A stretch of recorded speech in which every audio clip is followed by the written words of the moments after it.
Thank you for coming to my presentation. We are here to explore and to explore how to get satisfaction from ungrateful work.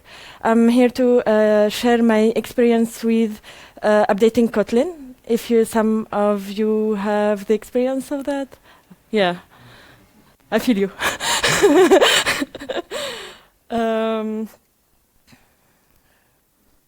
Yeah.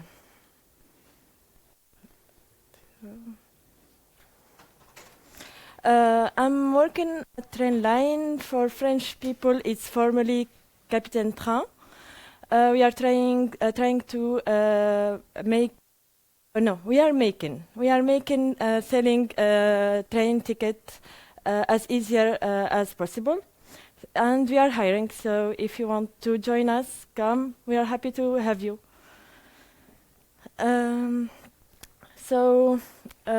Seeing all the new stuff in every recent version is exciting, and we are innovative field, and yet it's hard sometimes to update to the latest version. In this session, we will start by exploring how to safely update a third-party library, and then with a concrete example of updating Kotlin.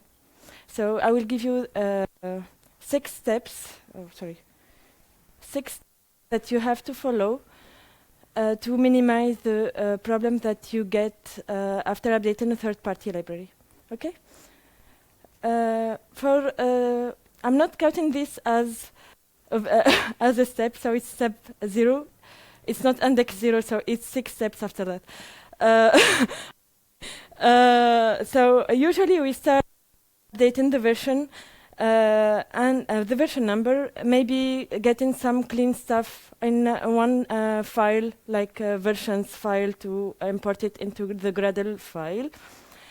And then you will build and rebuild and clean and try to fix errors and warnings, and then just merge it in the main branch. This is a part of the process, because there is doing that can cause several invisible errors that you cannot see until production. The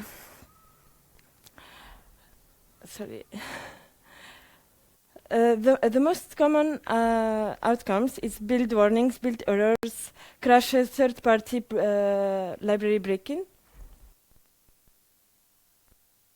So, starting with the real steps, compilation.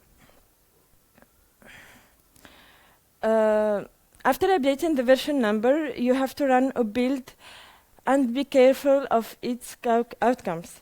This launches a compilation. Please take screenshot. I will share it on speaker deck, but take screenshots for that.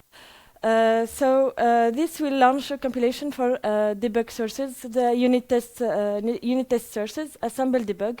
We add no build cache, rerun tasks, so if there is a warning, it will be cached as successful because there is no error and will not fail. Do this to have reproducible crashes, warnings, and errors.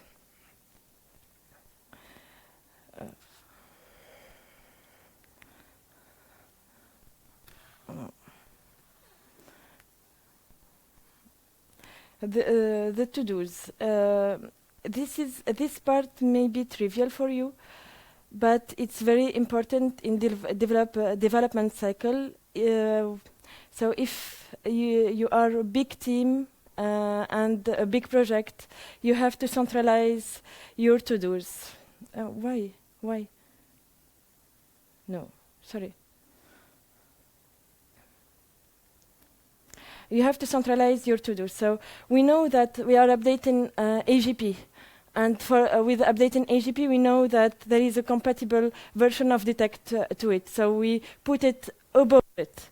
So when updating, you will have to update those related libraries, and also to knowing that there is a problem with parcel creator suppress link is popping on for 0 and it's fixed in for 2, so you have to remove it for this example. This is a production code.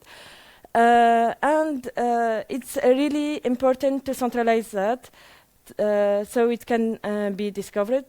See, this example shows a user's permission that could not be removed because it's not with the play service add identifier version there. So it's really important to centralize. Then the security. Remember, so you have to read very carefully the release notes.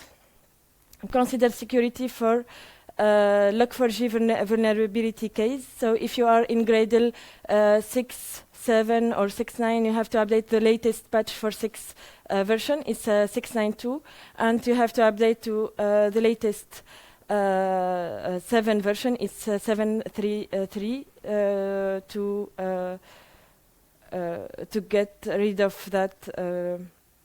To have the patch for that vulnerability. And then the license, so you don't have to open source your project after updating or including a new library. And have an APK to see the difference of the size between now and then. So it's we are shipping an APK. Consider GDPR also. Maybe with analytics. And then Veridex. Anyone is familiar with Veridex? The tool that is handed by Google.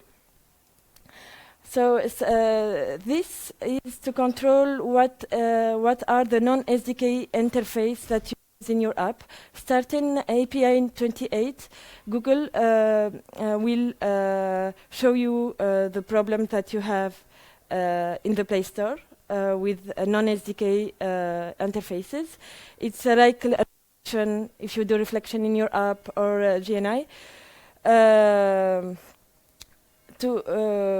Some of the outcomes is you have blacklisted, so it will crash. Gray list max X, it will crash. Gray list, it will may crash, but maybe crashing next version. And the white list. So you have no how to say that? Maybe I wrote it down.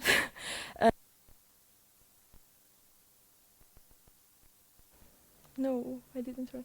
Okay, so no, don't be confident with what you have. Just run Veridex, and to run it, you have to download the tool, then run it from your APK location.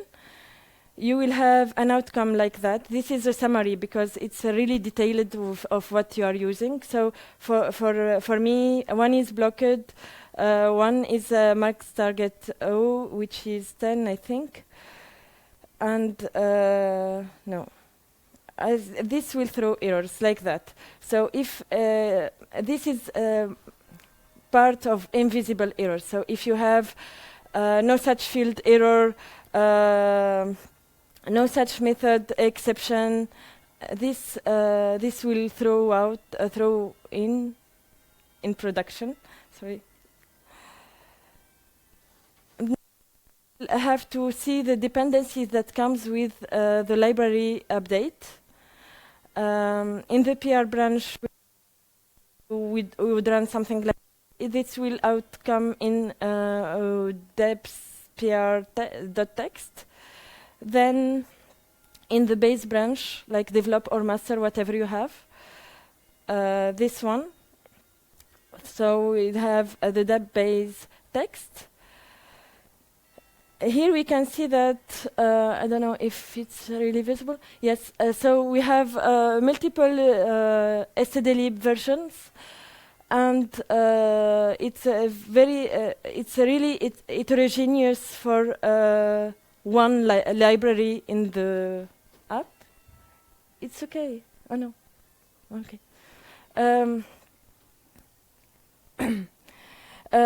So we learned from this that every app, it comes with its standard library and its version also.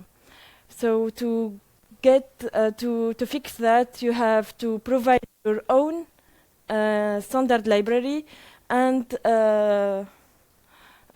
here no, it doesn't work. And here just say that default dependency from transitive dependency, you don't accept standard library. Okay. Then tests. You have to test, run tests, UI tests, unit tests, whatever you have in that area you have updated. And the third party library test, if you are including a third party library that you control, that you update, you have to really be sure of what you are doing. And here comes the insight from our Kotlin experience. Is we updated not recently, not very recently, but lately,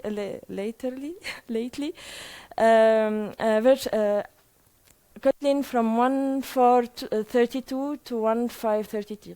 It seems like one major version, but it is like 4 release notes between two of them. And we have to read it very carefully. For example, here, we can see that we have update methods from uppercase to uppercase. We just removed the 2 words from that. But here is a note from the website that says function with an explicit local parameter. So now you have to provide if it is a local root or a local default. So you're thinking, what can be the problem? You will be astonished. So if your app is used in Turkish phone, no matter if you support that language or not, you will have to expect that title, for example, the E, when it's the I, when it is on uppercase, it's very different from the lowercase, doesn't have I. So what is the problem with that? I don't use Turkish, I don't have it, I don't care about the dotless I.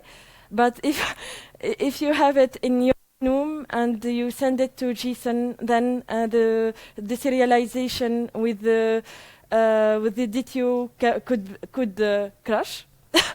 The server cannot understand you. So consider in that case using root and not default. And maybe you index your maps with strings also. Having the I with dotless I can cause errors. Like also for email addresses and all of that. Yeah. Then there is no code change, but some unit tests started to fail. What to do? What was wrong? The JVM error. So there was an update for a compiler in a certain 1.4.0. They introduced Kotlin 1.4.0. They introduced the JVM ER backend, which is compiler that can for Kotlin that works for multi-platform. They are centralizing that, and normally you don't have errors. If they are changing from illegal state exception, I have to see that. Yeah. Illegal state exception or illegal argument exception will have only null pointer exception. So you have to debug your unit tests to see what's going on, and